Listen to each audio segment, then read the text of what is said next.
Le directeur général de Global Technologies and Energy Holding, GT, Sion-Fogo Kone, était face à la presse à la Maison de la Presse, MPA, à Abidjan Plateau pour montrer une application pour réduire les véhicules interdits en Côte d'Ivoire.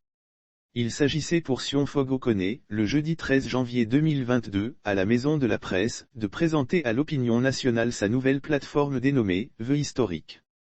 Cette application est une solution pour détecter les véhicules interdits d'importation en Côte d'Ivoire.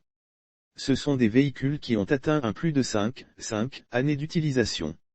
La cible de cette plateforme, sa plateforme met à la disposition des populations, des sociétés, des pouvoirs publics, toutes les informations afférentes à un véhicule d'occasion que l'on souhaite acquérir.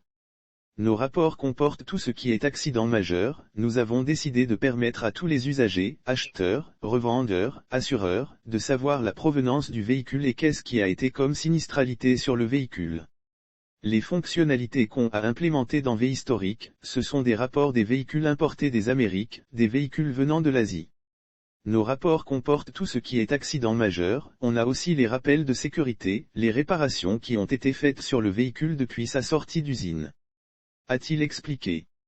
Entouré de plusieurs de ses collaborateurs, Sion-Fogo Kone a noté par la suite que, l'objectif ici, c'est de mettre l'utilisateur, le consommateur au centre de la décision. Lutte contre la pollution. Cette application, selon son initiateur, retrace la vie des véhicules importés avant leur arrivée sur le territoire national.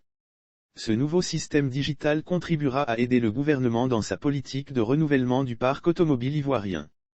Lire sur le même sujet. Limitation de l'âge d'importation des véhicules, du nouveau sur la mesure aussi, a-t-il mentionné. L'applicatif peut être perçu comme un élément important dans la lutte contre le réchauffement climatique en ce sens qu'il mettra à hors service les véhicules pollueurs.